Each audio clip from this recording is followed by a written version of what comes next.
Hello, I'm delighted to be speaking to Sally and Saran today about Gentleman Jack, which is fantastic. I've seen the first episode, it's great.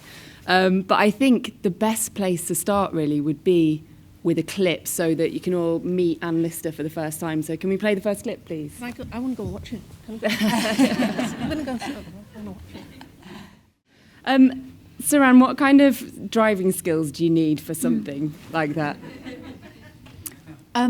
You need to be sat in front of a car that you're actually driving and there's no horses. So there was a lot of whip action. I was taught a lot of whip action, but actually you'd been on set all day and then you brought me on because you were doing all the first bits, and then you brought me on and I kind of just clambered up and down that carriage like it was my carriage. For some reason, I was able to... I just got on with it, didn't I? Yeah. I felt like it was yours. I felt like it was mine, yeah.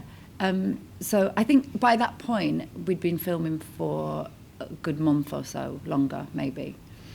And I was in the rhythm of Anne Lister. So I was quite physical. I was like, yeah, let's do this. Give me the horse, give me the whip. I'm good to go. Sally, this isn't quite the opening scene of the series, but it's the first time that we meet Anne. Yeah, it's our introduction to Anne Lister. Why choose that? What does that say about Anne? I always think very long and hard about entrances. Entrances are very important. It's like you only get one chance to make a first impression. So it was really important to introduce Anne Lister as someone extremely unusual. It's like, for me, it was like the passenger landing the aeroplane. Anne Lister driving the high flyer, and we know that she could drive. She told a friend that she could drive stagecoaches, or mails, as they were called then. Yeah. So we know a bit of poetic license there, but only a bit because we know that she could do that. We know that she was a very capable, capable at many things, but certainly she could drive horses like that.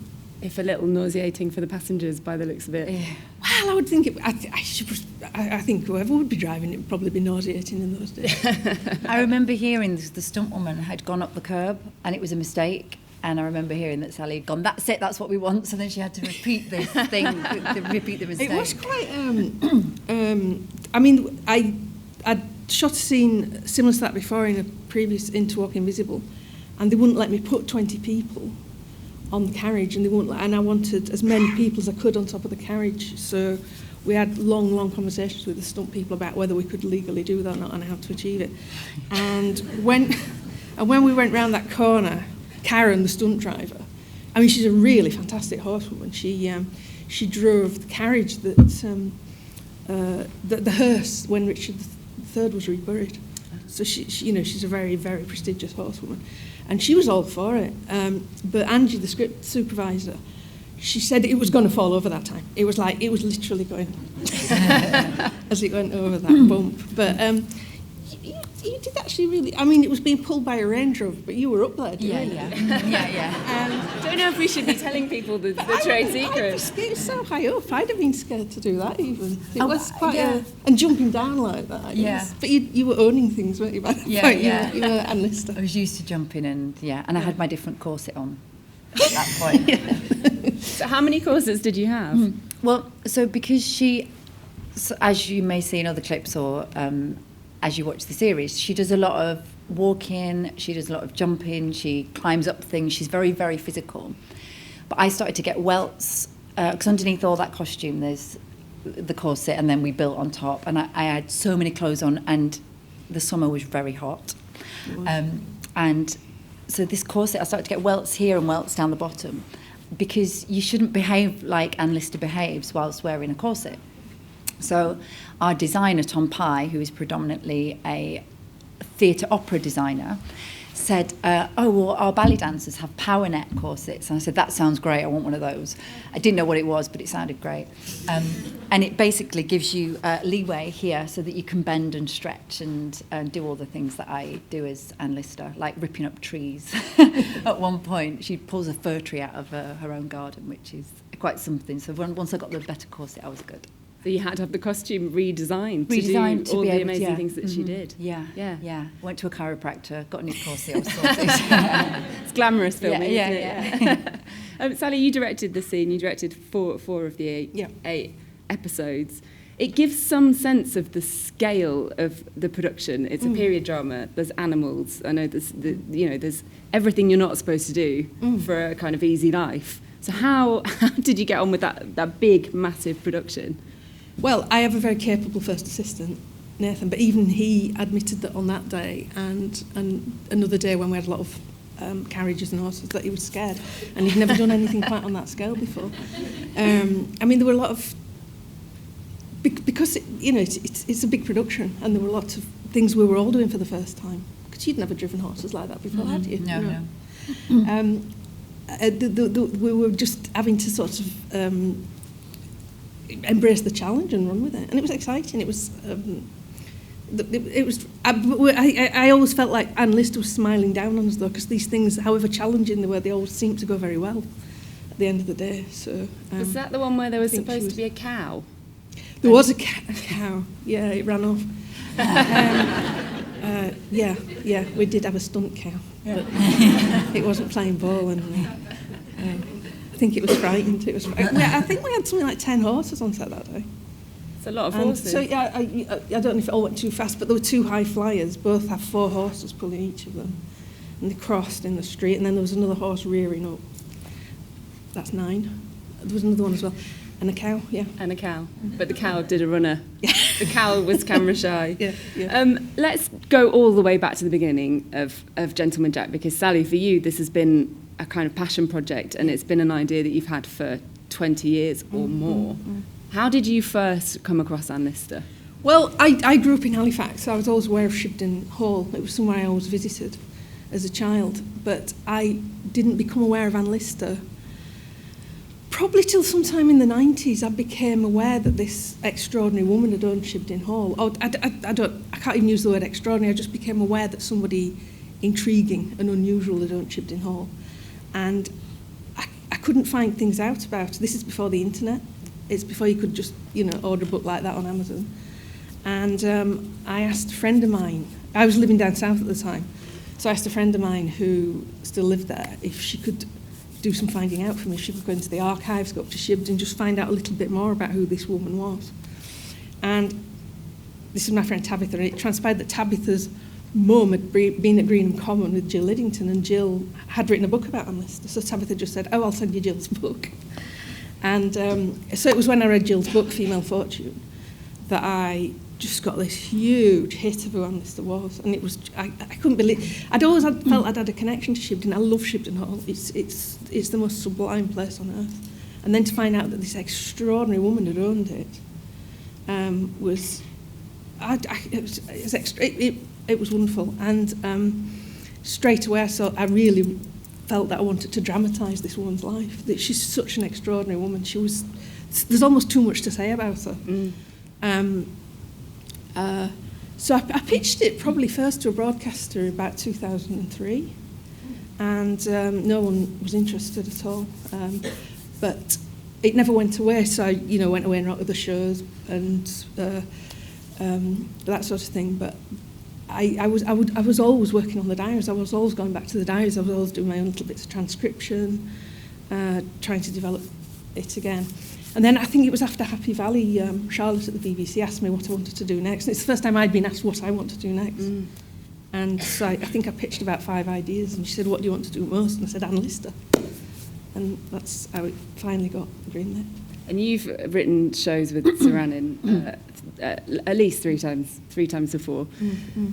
What made you think that Saran was your Anne Lister? Because you've had this idea of her for so long. Well, I think Saran came to read because HBO, normally you wouldn't ask Saran to read. You'd just I do get asked to read. just offer her a part. But because HBO were involved, they specified that we had to ask people to read. And it was just the way Saran came in and read was just extraordinary, because I've never been able to see Anne Lister in my mind's eye. There are 3 portraits of Anne Lister, And then they don't all agree with each other, these portraits, and it's very difficult to... I've never had a three-dimensional image of Anne Lister, and I couldn't see her. I've never been able to see her. And then Saran came in and just knocked it out of the park. It was just this extraordinary... It's the mental and physical energy that I think you have hugely in common with Anne Lister. Anne Lister she had more mental and physical energy than she knew what to do with, and I think when you came in, you got that straight away. And nervous. I was nervous. But had you heard of Anne Lister before this? So I've known Sally for about 10 years, I think. And so I in my head, I think that I'd seen a script. Would you have ever sent me a script years ago? Or maybe you just talked about it? we just talked ad nauseum Yeah. about Anne Lister. I don't think there was. There was not like an early script or something, but Well, there was, but I can't remember maybe we just chatted a lot. sending it to anyone. Really, but So I heard a little bit. My first agent was in Halifax at Dean Clough Mill. So I knew of Shibden a little bit. But then, so 10 years, not heard, forgot, whatever. And then my agent said, you've got to look at these scripts. And then they want you to go in and read. And because obviously I've done Sally's shows with her writing but never directing, so I was like, right, okay, so I learnt some scenes. But I remember that day I'd been to Buckingham Palace like you do. But the point being is I never wear skirts or like heels or, I'm not really a girly girl. But that particular day, just as you're auditioning for someone who's not really a girly girl, I walked in with heels and a skirt and quite a pretty blouse thing on. And was like, oh shit, okay, this is not a good look. Could I have got ready? And then I remember you coming in. Do you not remember? I remember you said I'm going to have to take my shoes off. Yeah, because they were killing me by that point. And then you were saying, oh, I'm sorry, you're reading. But I thought it was a good thing to do for such a big part anyway, and also for us kind of getting our chemistry. We hadn't seen each other for a while. But as soon as Sally started talking about Anne Lister and the scenes, I was like, okay. But you did say, I don't know who I'm going to get to play this part because and then you listed off a million things about her that this actress would need to be to play her. And then you went, anyway, do you fancy having a read? And I was just like, oh God, okay. But I think the important thing about this and the development of our relationship and my relationship to Anne, because then obviously my research began, which was a huge thing. But I think you'll probably agree that when you chose me, you were thinking I was a work in progress, because sometimes you get the part because you just are the finished product and you can then kind of like start to spin your plates and work on the dialogue. But I think whoever you would have got needed to then go, right, well, we'll start here. She's got the potential to, and then we worked on me to get me to where I was, because I don't think you could have ever have given the part to someone who was But I think what was interesting fully that cooked day was, for me, it was, as I say, I'd never been able to picture in my mind's eye. And then suddenly I could see that you could do it. And I think I'd written about 4 episodes by then. And for me, it really helps when I was playing the part. It helps to visualise someone, and even if I don't know that person, if it doesn't end up being that person, it helps. So when you did that audition that day, the writing just took off. It was brilliant and fantastic. But yeah, we did rehearse quite a lot, didn't we? Yeah. We had, because you don't get enough time to rehearse in telly ever, and I'd asked for longer, so we used to meet each other for a couple of hours. Yeah.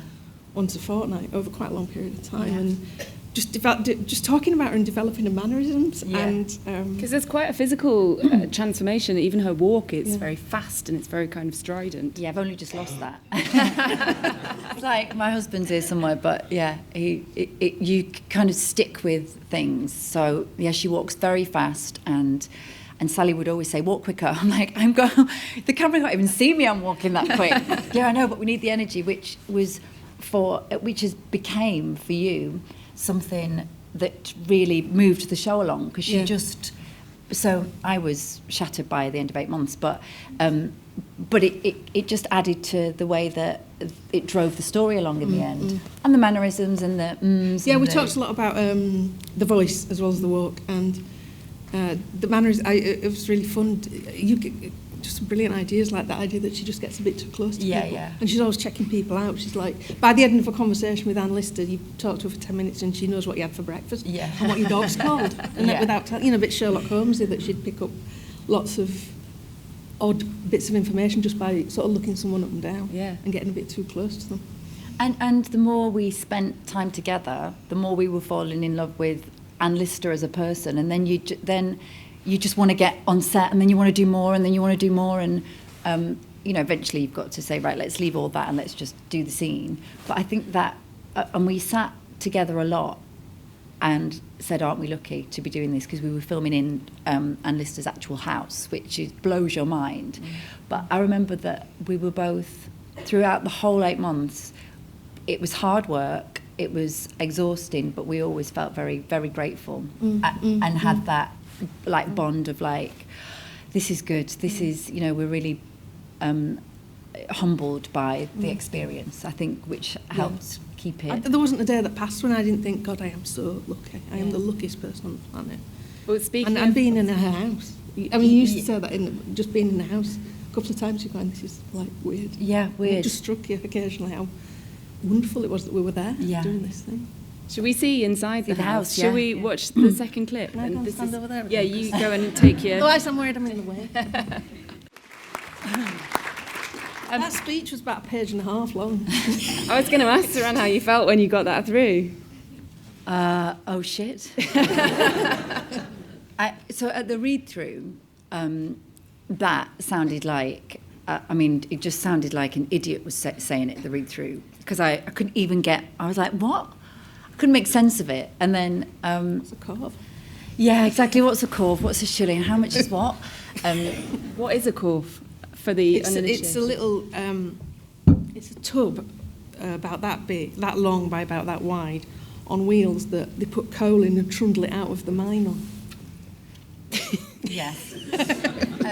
So I think with anything like that, you have to take the information, and then you have to learn the information. Just kind of make sure that you absolutely know that. So then you can have fun with it, and then you can start spinning plates and put the character back into it. So I think with that one, I wrote it out, and then I had it pinned on walls, just kept looking at it. So then by the day, I could. And everyone was so nice, because we had to shoot that quite a lot of times, didn't we? Just because you had to get everyone's reaction for it, and then the wides and whatever. And I think with period, you tend to shoot more than you would contemporary. So yeah, by the end of the day, everyone hugged me on set, and it nearly took a day, didn't it, to shoot, I think. It was a big old scene to shoot, yeah. Is it still in there now, do you think? No way, I'm watching it going, good. Glad that's in, I think it's like, glad that's in the bag. But as never we again. Never again. No, in fact, Sean Dooley, who I've worked with about 5 times, said, "Hey mate, it's me again." He said, "I bet you like seeing me because we're mates, but I bet you think, oh shit, it's the coal stuff." Every time he came on set, I speak to him like that, and I just literally wipe the floor with him, and it's all coal stuff, isn't it? Yeah. Except maybe one scene which is slightly less, but it's usually I just run rings around him. So yeah, and he's great. He's just lovely to be around. So the support of other actors. I had a lot of mates coming onto this show, so it was great. Sally, the coal stuff. How did you know there was such entertainment value to be had in the coal industry in Halifax in 1832? Well, what's exciting about Anne Lister was that she was going into a man's world. She knew that her estate was valuable because of the coal, and she wasn't going to give it away. She was going to make money out of it. And it's just something women didn't do. So obviously that's going to be a good storyline, that she does run rings around people. She is 3 thoughts of everyone else, including Jeremiah Orton. What was hard about extrapolating a story about the coal from the journals, which I did in the end, it's a consistent story that goes across the whole series. In the journal, she gives you a lot of information, like all that. That is pretty much direct from the journal, that speech. I didn't have to invent a lot. But the problem is she tells you so much and not quite enough, because she knows most of it herself. So while she gives this fantastic detail, Like, I didn't know what a corv was. I don't know. The first time I'm transcribing that, I don't know what she's on about. And again, because it's a journal, it's not a novel. It's not a story. It's not got a beginning, a middle, and an end. So the Cole references in the journal don't have a beginning, a middle, and an end. It's just an ongoing record of what she's done that day and what she said. So I had to construct a story from not quite enough information. So I mean, we did quite a lot of research, and we got a guy on board who knows a lot about mining in Yorkshire in the 1830s. But I hope it is an entertaining story. I bet he was surprised that he was being called up to consult on a BBC One drama. Yeah, well, I don't know. I mean, he was fascinated about the subject. So. Yeah. But it was filling in holes where she just doesn't tell it quite enough all the time. So for me, it was filling in gaps. And you really get a sense of her intellectual force in that scene. How do you think she was able to operate in that world as a woman at that time? Do you think it was by force of her personality? She was phenomenally intelligent, Anne Lister. She was fascinated by the world and everything in it. She was really curious. She loved information. She read as prolifically as she wrote. She could absorb complex information. She could turn it around very quickly, and she could utilise it very quickly. So that, in a way, what you see in the storyline is that at the beginning of the episode, she talks to James Holt about mining. She picks up a lot of information very quickly, and then, towards the end of the episode, she can turn it around and do that. So it was just trying to dramatise this woman who can really turn information around quickly and use it very effectively. And we saw shabby little Shibden there. It doesn't look too shabby, but Saran was... She's a snob. She's a total snob, yeah. But did it really give you something to be in her actual house? Because I can't imagine it was the easiest place to film. Mm. I think, well, we were allowed some places, and then other places had to be recreated in studio because the floors wouldn't have taken the cameras and stuff. But I mean, right from our very first visit, 6 months before we started filming, probably. So Sally introduced me to Shibden and the grounds, and then all of Anne Lister's. You took me right up to where the coal mines were, where Anne Walker had her house, and we really stomped the grounds. So I felt like I was just a part of it. And there's a scene where she says that she's going to re-landscape the whole of Shibden, and then, of course, being on Shibden. And my son was 2 at the time. We used to go there because there's a cafe there, and there's a boating lake, and there's a kids play park. So my husband or my nanny and my son could come and visit and then go to the park. So I just being there was great, and he ended up calling it Mummy's Park rather than Shibden's Park. And I was like, quite right, yeah, let's go to Mummy's Park. And we built the chaumière on the land, which was a little shed, as Marion would call it, that she built for Anne Walker. So we could build that in the ground. So it was lovely. It was really magical. But I remember there's a land train, and so with tourists on that get taken round this, and this is the Shibden, and this is this, and this is the boating lake. But so I get a bit hemmed in. So at lunchtime, you're supposed to get where everyone can see you. You're supposed to get in the car and get taken down, away from the public, down to... I'm like, no, I'm fine. I'll walk down the middle. It's fine. And so I became like a bit of an attraction for the land train, waving at the people on the land train. So they were just like, is that... Yeah, that's Saran Jones. She's playing Anne Lister, and she should be in, But I just felt like it was... I'd go straight down. I'm getting my lunch. Hope you got an extra fee for that. No. I've probably got an extra sausage or something like that on my lunch. Sally, how did you get permission to film at Shibden Hall? Because it's the first time, isn't it, that they've let it be used? Yeah, I think they've got the people who run Shibden now are very can-do. They're very, just very user-friendly and very, they were very excited about the project. I think in the past, people haven't been quite as open and excited about it, but they are now, and I think they realised it. Hopefully it will be good for them. Yeah. So they were great. They were very supportive, and they made everything available to us. So we did film. I think we had two. The only bits we couldn't film at Shibden were in Anne's bedroom and in Anne's office, just because the fabric of the building upstairs is so delicate.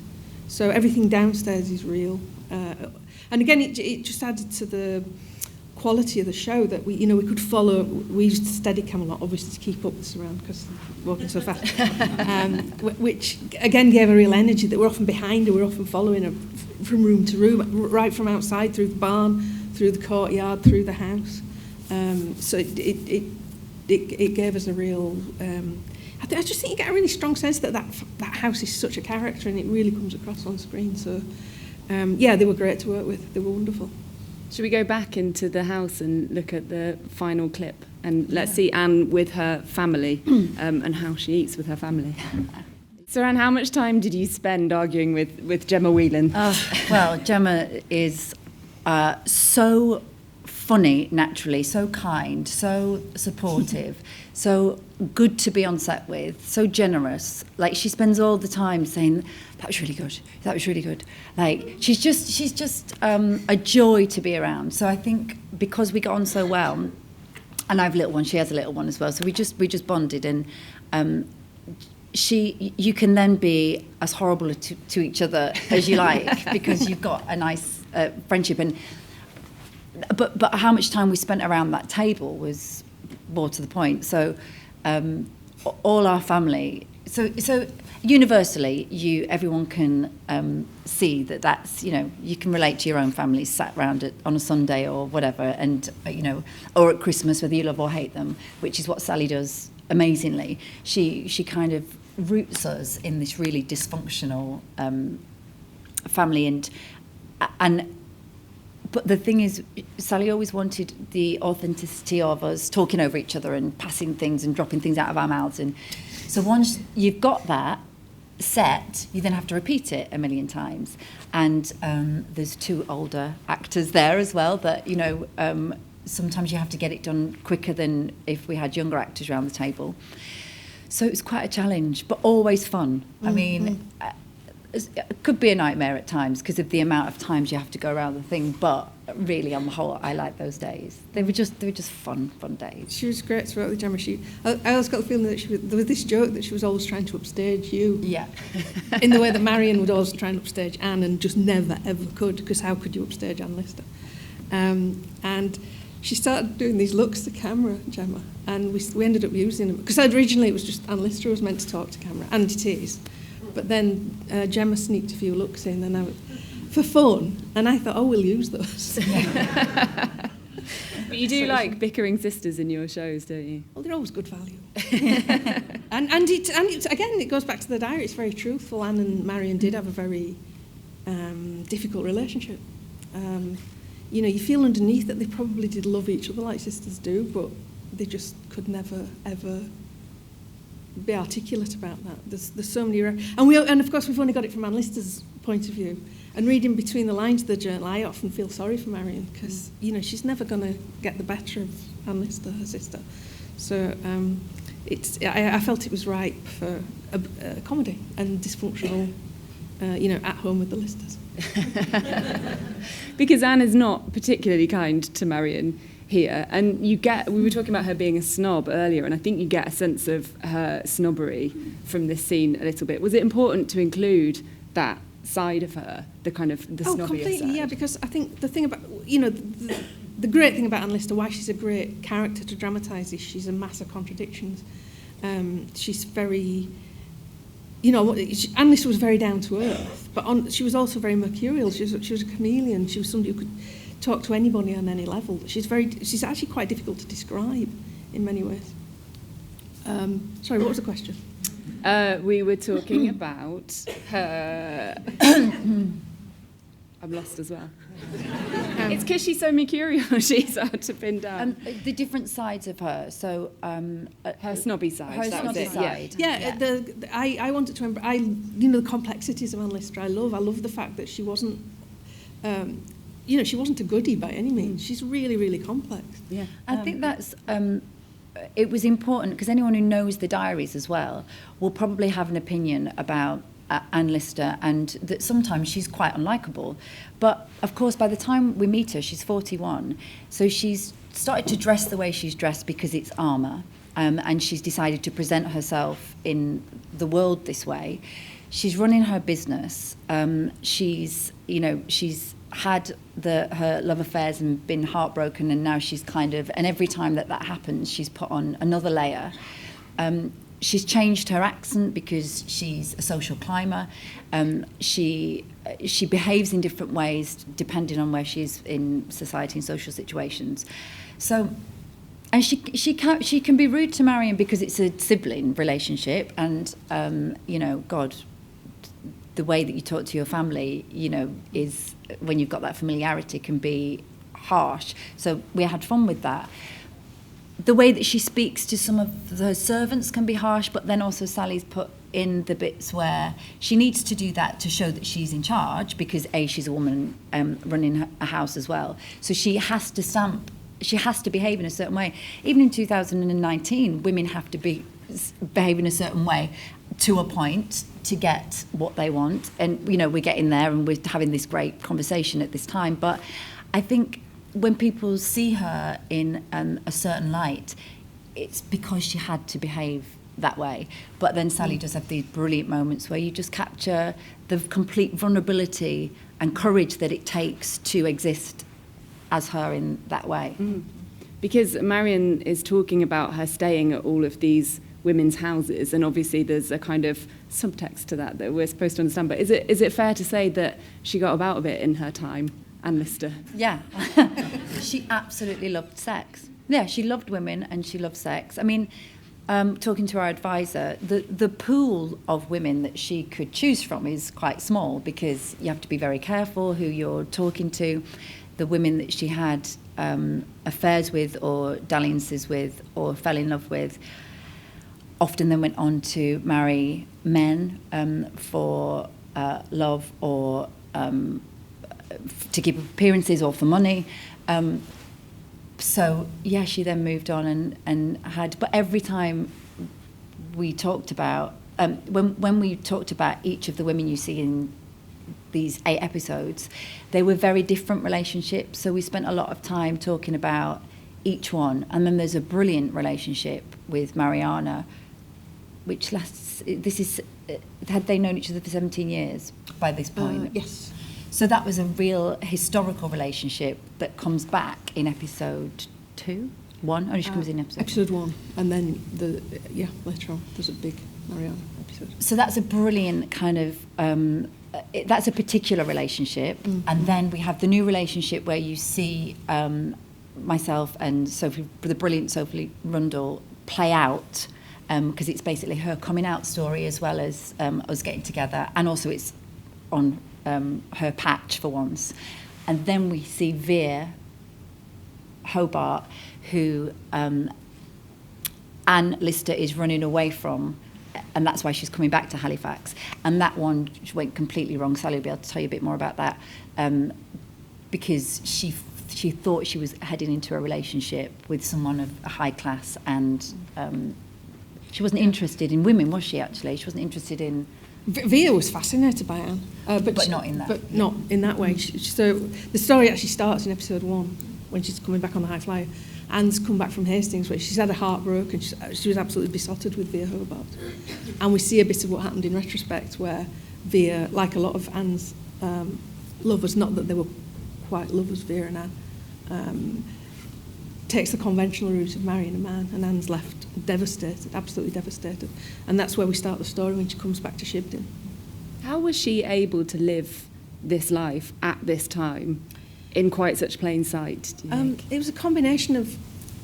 I think it's largely her intelligence, her ability to negotiate very skillfully through society, to run rings around people, to not allow people to challenge her over it. And she was very true to herself. She could have, and it's kind of discussed in episode 1, she never contemplated a lavender marriage, ever. She knew she wanted to be with a woman. And the other thing as well is that there wasn't language for it in the way that we have a lot of language now. you know, the reference. I mean, the title "Gentleman Jack." Jack meant dyke, lesbian. Right. So it was either very vulgar language like that, or very sort of posh language like "wintering in Rome." Things like that. So nobody could actually call her out on it. And if they'd got anywhere close to it, she would just run rings around them. She was a great conversationalist. She was very charismatic, and she was just unusually clever. Why do you think it's taken so long for her to be celebrated as who she was now? I think because people haven't been aware of her. I mean, when I used to visit Shibden in the 1970s as a kid, there was no. I don't recall any references to Anne Lister. She wasn't somebody that they showed off about, and I became aware of her. I can't even remember the first time I heard her name. I became aware of her very, very gradually, in the 90s, and I think she's been hidden away. She's been not shown off about until now, and the time is just right now when we do talk. The conversations about sexuality and gender are just becoming more. Everybody's just able to be articulate about things like that now. And it seems both of you have spoken about how much of an effect Anne Lister herself has had on your lives. Saran, do you want to talk about? It must be very inspirational to spend that much time as someone so extraordinary. Yeah, and I think, I mean, the whole the 8 months that I spent in Yorkshire, you come out the other end feeling like, I mean, obviously, we talk about her love affairs, and it's a great celebration of a lesbian woman. But I think besides from that as well, what she was doing at that time, she was so. It's a lesson in courage, in being authentic, having a voice and using it, standing up for yourself. There's a message within class there of how everyone has a right to be educated. She's so, the more you delve into her, and then on top of that, the fact that she got married in 1834, because she was, the talk in the diaries are of wife and wife. And she absolutely knew that that's what she wanted. And as Sally said, there was no, lesbian wasn't a word then, there was no community, there was no blueprint for what she was doing. She was just being herself, because that's what she says nature intended. She could only love the fairer sex. And as you're playing her, you just become aware that you have a right to be a person, and you have a right to be who you are, regardless of your sexuality.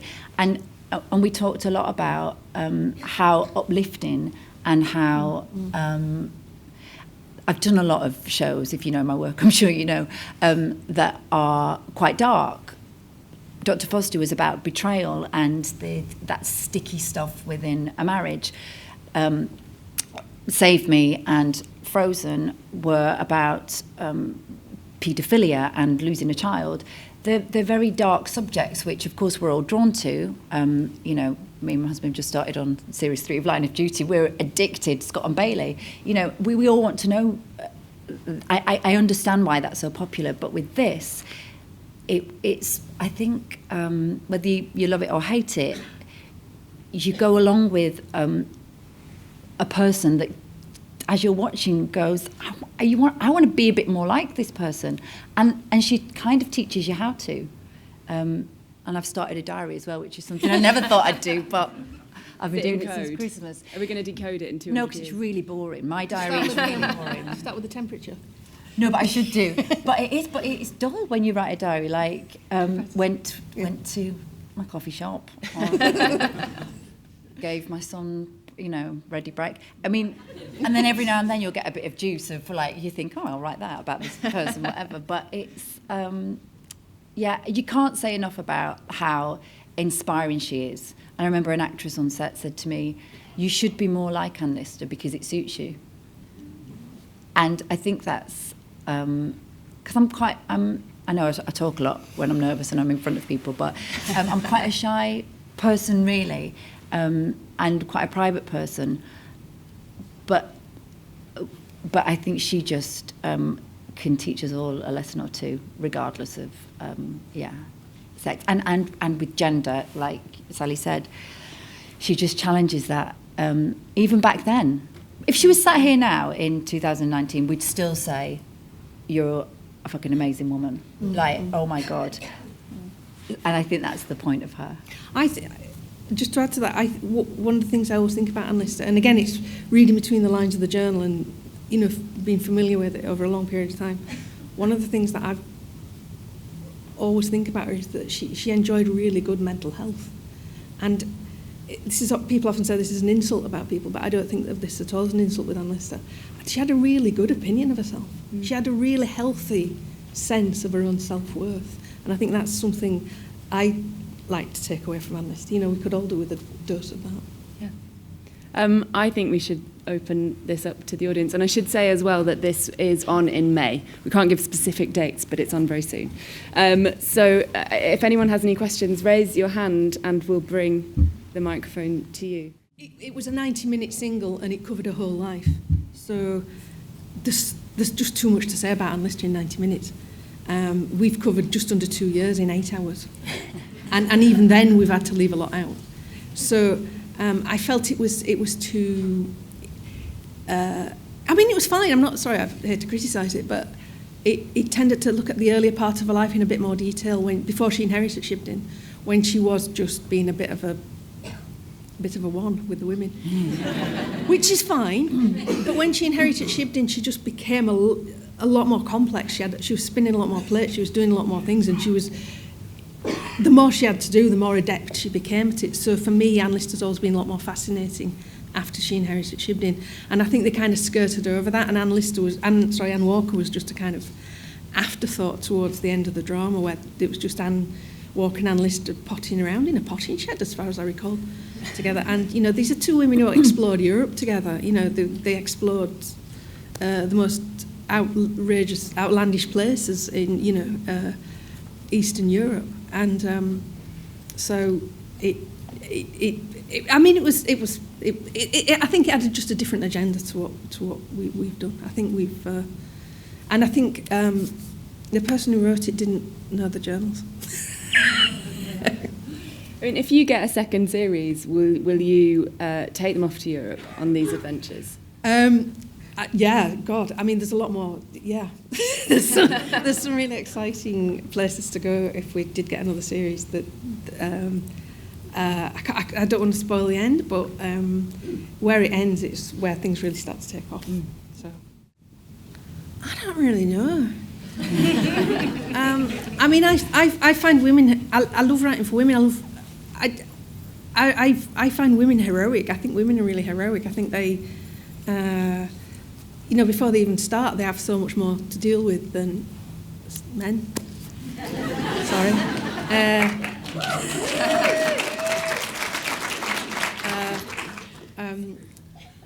I think I'm quite rare. I just like writing for women. That's what excites me.